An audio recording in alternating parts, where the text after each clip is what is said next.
Asian lifts private limited. இவங்க இந்த ஃபீல்டில் 22 வருஷம் முன் அனுபவம் உள்ளவங்க. மெஷின் ரூம்லெஸ் எலிவேட்டர்ஸை யூரோப்பியன் ஸ்டாண்டர்ட் சேஃப்டி ஃபீச்சர்ஸோடு தர்றாங்க. கூடவே 5 இயர்ஸ் வாரண்டியும் 5 இயர்ஸ் ஃப்ரீ மெயின்டெனன்ஸும் தர்றாங்க. உங்கள் பழைய மேனுவல் டோர் லிஃப்ட்டை ஆட்டோமேட்டிக் டோர் லிஃப்ட்டாக மாற்ற நினைக்கிறவங்களும், குவாலிட்டியான மற்றும் சேஃப்டியான லிஃப்ட்டை வாங்க நினைக்கிறவங்களும் திரையில தெரிய எண்ணுக்கு ஃபோன் பண்ணுங்கள்.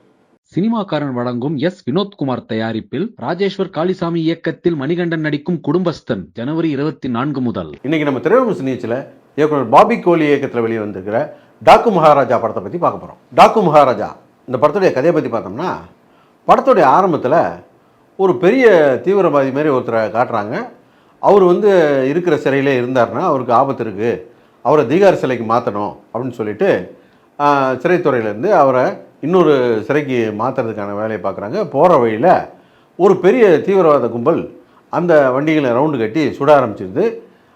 உள்ளே இருந்த அந்த முக்கியமான தீவிரவாதியை அவங்க கடத்தி கொண்டு போயிடுறாங்க. அந்த தீவிரவாதி யாருன்னா நம்ம பாலையாகார் தான்.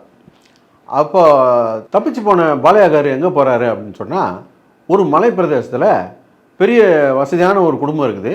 அந்த குடும்பத்துக்கு சமூக விரோதிகளால் நிறைய அச்சுறுத்தல் இருக்குது. அந்த குடும்பத்துக்குள்ளே இவர் டிரைவராக உள்ளே போகிறாரு.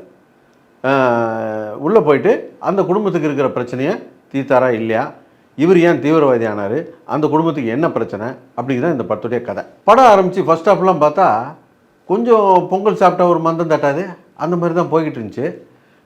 இடையில ஒரு 10 பேர் 20 பேர் வர்றான், அவனெல்லாம் போட்டு அடிக்கிறாரு.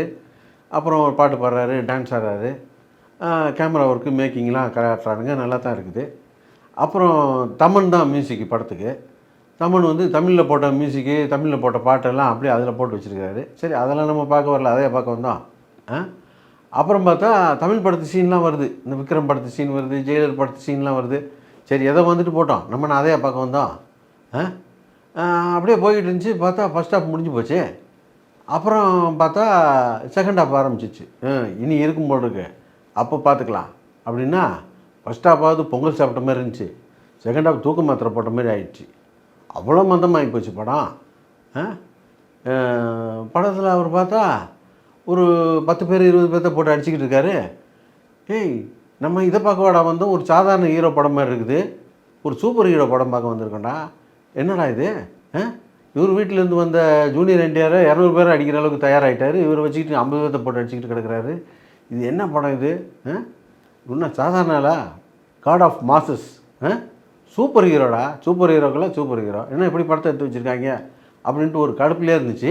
இந்த ஹாலிவுட் சூப்பர் ஹீரோலாம் பார்த்திங்கன்னா, இந்த சூப்பர்மேனுவான், ஸ்பைடர்மேனுவான், ஒருத்தன் கடாயை வச்சுருப்பான், ஒருத்தன் சுற்றி வச்சுருப்பான், ஒருத்தன் பல்காக இருப்பான், அவன் பேர் அல்க்கு.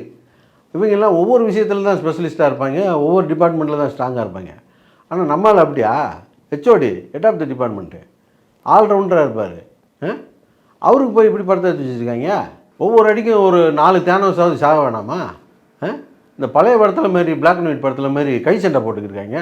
ஒரே பப்பிசேமாக போச்சு. பாலையாகார் யார்? அவர் படம் பார்த்துட்டு வந்தால் நம்மளே ஒரு 50 பேர்த்த போட்டு அடிப்போம். அவரை வச்சு படம் எடுக்கிறவங்க எப்படி படம் எடுக்கணும்?